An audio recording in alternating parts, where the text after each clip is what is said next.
Friends, வரன் தேடும் உறவுகள் அனைவருக்கும் வணக்கம். நம்மளோட சேனலில் வழங்கக்கூடியதுன்னு பார்த்தீங்கன்னா முற்றிலும் இலவசமான வரன் பதிவுங்க. ஸோ இந்த பதிவில் கூட உங்களுக்கான வாழ்க்கை துணை அமையலாம். வாங்க இந்த இலவச வரன்களை பார்ப்போம்.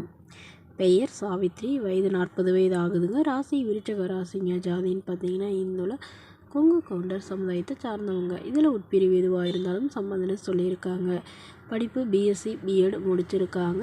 இவங்க ப்ரைவேட் ஸ்கூலில் டீச்சராக ஒர்க் பண்ணுறாங்க. மாதம் 20,000க்கு மேலே சேலரி வாங்குறதா சொல்லியிருக்காங்க.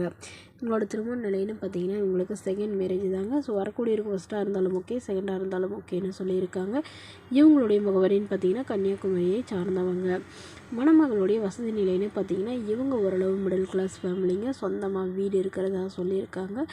அதுவும் இல்லாமல் இவங்க அப்பா வந்து கவர்மெண்ட் டீச்சராக வந்து ரிட்டையர் ஆனவருங்க. ஸோ இவங்க வீட்டுக்கு ஒரே பெண்கிறதுனால இவங்களுக்கு நல்ல ஒரு ரிச் ஃபேமிலியில் வந்து திருமணம் பண்ணி கொடுத்ததாகவும், ஸோ அதுங்களுக்கும் இவங்களுக்கும் ஏற்பட்ட கருத்து வேறுபாடுனால பிரிஞ்சிட்டதாகவும் சொல்லியிருக்காங்க. இப்போ இவங்களுக்கு குழந்தைங்களாம் எதுவும் இல்லைங்க. ஸோ அதனால் வரக்கூடியவருக்கும் திருமணம் ஆகியிருந்தால் ஓகே, குழந்தை இல்லாதவராக வேணுங்க. வீட்டோட மணமகனாக எதிர்பார்க்குறாங்க. இந்த மணமகள் தன்னோட ஃபோட்டோ கொஞ்சம் மறைச்சி போடுங்க, நேரில் வந்து கேட்குறப்ப ஃபோட்டோ கொடுத்துருங்கன்னு சொல்லியிருக்காங்க. ஸோ மணமகளுடைய எதிர்பார்ப்புன்னு பார்த்தீங்கன்னா மணமகன் ஒரு டிகிரி முடித்த ஏதாவது ஒரு நல்ல நிரந்தரமான வேலையில் இருந்தாலும் ஓகே, இல்லை ஏதாவது பிஸ்னஸ் பண்ணுறவராக இருந்தாலும் எனக்கு சம்மதம்னு சொல்லியிருக்காங்க. இந்த மணமகளை உங்களுக்கு பிடித்திருந்தால் கீழே உள்ள வாட்ஸ்அப் நம்பரை தொடர்பு கொள்ளவும். அடுத்த வரன் பெயர் பார்த்தீங்கன்னா யாழினி, வயது 38 வயது ஆகுதுங்க. ராசி ரிஷப ராசிங்க. ஜாதின்னு பார்த்தீங்கன்னா இந்துல கொங்கு கவுண்டர் சமுதாயத்தை சார்ந்தவங்க. இவங்க இதே ஜாதியிலே தான் வரனை எதிர்பார்க்குறாங்க.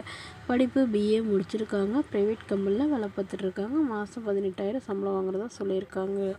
இவங்களுடைய திருமண நிலைன்னு பார்த்திங்கன்னா இவங்களுக்கு இது செகண்ட் மேரேஜுங்க. ஸோ வரக்கூடியிருக்கும் செகண்ட் மேரேஜாக இருந்தாலும் ஓகே, ஃபஸ்ட் மேரேஜாக இருந்தாலும் ஓகே, ஆனால் திருமணமாகி முறைப்படி விவாகரத்தானவராக இருக்கணும்னு சொல்லியிருக்காங்க. அப்படி இல்லையா மனைவி இல்லாதவராக வேணும்னு சொல்லியிருக்காங்க. ஸோ குழந்தைங்க இருந்தால் ஒன்றும் பிரச்சனை இல்லைங்க, நான் ஏற்றுக்கிறேன்னு சொல்லியிருக்காங்க. இவங்க மணமகளுடைய அப்பா வந்து டீச்சராக இருந்தவருங்க. ஸோ ப்ரைவேட் ஸ்கூலில் தான் டீச்சராக இருந்தாங்க. அம்மா வந்து நர்ஸாக இருக்கிறதா சொல்லியிருக்காங்க. இவங்களுக்கு உடன் பிறந்தவங்க ஒரு தம்பி மட்டும்தாங்க. இவங்களுடைய தம்பி வந்து ஃபாரினில் இருக்கிறதா சொல்லியிருக்காங்க. ஸோ இவங்களுக்கு திருமணமாகி குறுகிய காலத்திலே வந்து கருத்து வேறுபாடால் பிரிஞ்சு விவாகரத்தானதுனால இவங்களுடைய அப்பா அம்மா வந்து இவங்களுக்கு வந்து மறுமணம் பண்ணுறதா முடிவு பண்ணியிருக்காங்க.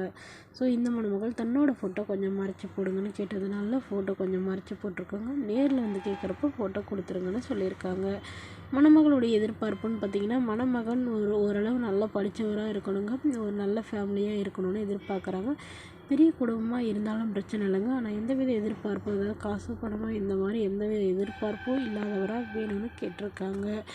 இந்த மணமகளை உங்களுக்கு பிடித்திருந்தால் கீழே உள்ள வாட்ஸ்அப் நம்பருக்கு உங்களுடைய முழு விவரங்களையும் எங்களுக்கு சென்ட் பண்ணுங்கள். நாங்கள் இந்த மணமகள் வீட்டாருக்கு அனுப்பி வைத்து இவங்களுக்கு ஓகேங்கிற பட்சத்தில் மணமகள் வீட்டாரின் ஃபோன் நம்பர் இலவசமாகவே வழங்கப்படும்.